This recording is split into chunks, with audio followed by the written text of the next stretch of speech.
제가 손님한테 받았던 요구 중에 가장 힘들었던 게 뭐였냐면 피 안 나오는 미디엄 레어를 주세요. 두 번째는 직원 복불복이 너무 심해요. 브레이크 타임 2시간 정도 뺀다고 해도 그 8시간을 안 맞는 사람이랑 거의 붙어 있어야 되는 거예요. 물론 근데 그건 있어. 이건 내가 요건 인정을 하는 게 주유수당 주는 매장은 많이 없는 것 같긴 해요, 사실.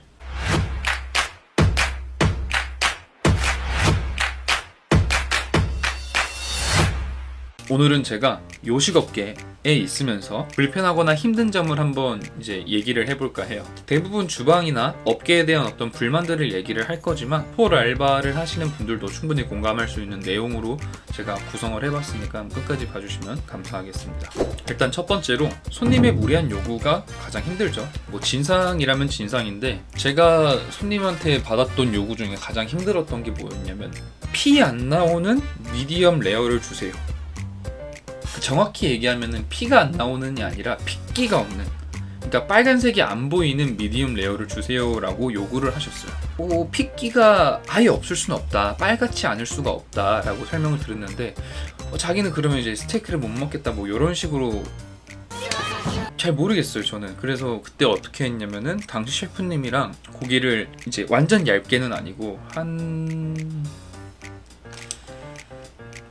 1cm? 0.7cm 정도? 0.7에서 1cm 정도 두께로 이렇게 착착착착 썰어가지고 팬에 있는 남은 잔열로 이렇게 착착착착 구워가지고 최대한 안 보이게, 최대한 핏기가 안 보이게 그렇게 해서 나간 적이 있어요.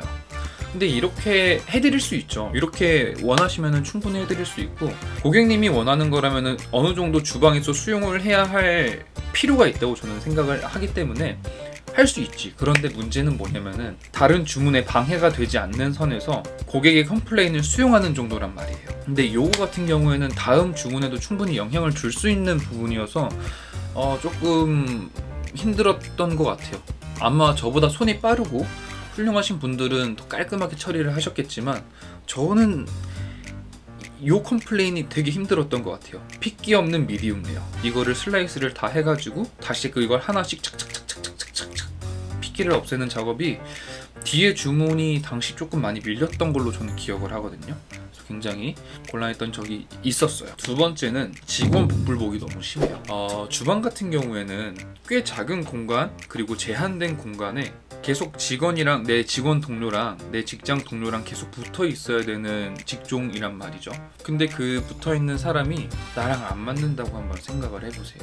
정말 지독하게 안 맞는 사람이다? 굉장히 힘들어요. 보통 주방에서 일하시는 분들의 평균 근로시간이 12시간 정도에서 많으면은 이거보다 많을 거고 적어도 10시간 정도는 될 거거든요. 브레이크 타임 2시간 정도 뺀다고 해도 그 8시간을 안 맞는 사람이랑 거의 붙어 있어야 되는 거예요. 다행히 저는 오픈 키친에서 많이 일을 해서 크게 문제는 없었지만 밀폐된 공간에서도 해봤는데 안 맞는 사람이랑 여기 12시간씩 같이 있는 게 정말 고역이거든요. 몸은 조금 널널해도 안 맞는 직원이랑 같이 있을 때 훨씬 힘듭니다. 개인적으로 저는 몸은 힘든데 직장 동료가 괜찮다? 그러면 버틸 수 있어요. 그런데 직장 동료가 곱창이 났는데 일은 쉽다?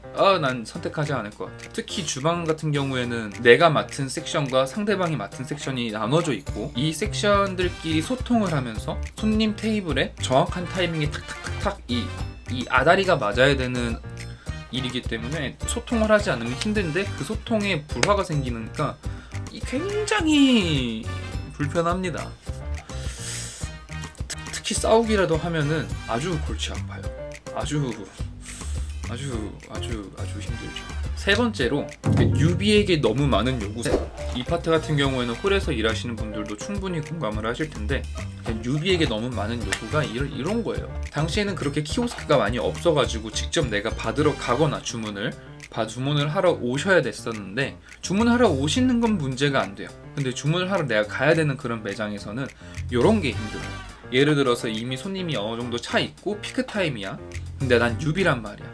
그래서 막 정신없어 막 하고 있는데 어느 테이블에서 날 불러. 내가 가고 있는데 저쪽 테이블에서 이거 좀 더 주세요 얘기를 한 거야. 그럼 난 이거 갖다 줘야 되잖아. 근데 난 저기 가고 있잖아. 오케이, 그럼 일단 기억하고 있어야 돼. 첫 번째부터 기억하고 있어야 돼. 근데 또 저기서도 뭐라 그래? 아, 이거 해야 돼. 근데 사장님이 아까 이것도 뭐 하라 그랬어. 아, 이것도 기억하고 있어야 돼. 힘들게 그 테이블에 가서 주문을 받았어. 여기 적었어. 다시 돌아오는 길에도 이런 상황이 몇 번 발생할 수 있어요. 그러니까 이런 상황이 매번 똑같이 일어나는 건 아닌데 한 10번 중에 그래도 한 4번 정도? 한 40%의 확률로 이런 게 계속 일어나는데, 물론 간단한 일이에요. 이거 좀 더 갖다 주세요. 저거 좀 더 갖다 주세요. 이거 추가해 주세요. 저거 추가해 주세요. 물티슈 좀 더 주세요. 어려운 건 아니에요. 어려운 건 아닌데 이게 한두 달까지는 조금 힘들 수 있어요. 기억을 못하거나 까먹거나, 그리고 이제 술이 조금 들어가는 매장이면은 이제 손님이 많이 불쾌하는 경우도 있고요. 이거는 뭐 사실 큰 건 아니고, 요새는 이제 이번엔 또 키오스크가 많이 보급이 되면서 이런 어려움들이 많이 해소가 됐죠. 그냥 라떼 그랬다 정도로 받아주시면 될 것 같아요. 그리고 이건 제가 이제 직원분들한테 얘기를 하고 싶은 건데, 급여가 낮다 그러잖아요. 근데 요식업계 급여가 실제로 다른 업계에 비해서 낮은 건 사실이에요. 그런데 본인들이 선택해서 오신 거잖아요. 왜 낮다 그러시는 건지 나는 잘 모르겠어요. 떼쓰는 걸로밖에 안 보이거든요. 땡깡 부리는 걸로밖에. 내가 좋아하는 이 업계 하면서 돈 더 많이 벌 수 있게 해줘 라고 땡깡 부리는 걸로밖에 안 보이는데, 그러시면 안 되죠. 그러시면 안 되고, 이 업계의 질을 굉장히 낮추는 행동이라고 저는 생각을 하고요. 물론 근데 그건 있어. 이건 내가 요건 인정을 하는 게, 주유수당 주는 매장은 많이 없는 것 같긴 해요. 사실 주유수당 주는 매장은 아직까지 많진 않은 건 사실이긴 해요. 주유수당 줘야 되고, 연장을 한다면 연장해야 되고, 초과 근무를 한다면 초과 근무 수당도 줘야 되고, 당연한 거라고 저는 생각을 합니다. 오늘은 일단 여기까지 얘기를 할 건데, 다음 영상에서는 주유수당, 그 다음에 초과 주유수당, 초과 근무 수당, 그 다음에 뭐 연장 근무, 야근 뭐 이런 수당들에 대해서 얘기를 했는데, 이 업계가 지금 어떤 식으로 돌아가고 있는지에 대해서 그냥 제 생각을 간단하게 얘기하는 영상을 한번 찍어볼까 합니다. 저는 5년차밖에 안 됐고, 5년차가 보는 관점이니만큼 그렇게 깊이가 깊지 않다는 거 양해 부탁드리고요. 5년차 정도 되는 직원은 이 업계를 이 정도로 보고 있구나에 대한 어떤 하나의 지표로 봐주시면은 오히려 이 업계가 조금 더 흥하는데 도움되지 않을까 생각을 합니다. 그럼 오늘 영상 여기서 마무리하도록 하겠습니다. 감사합니다.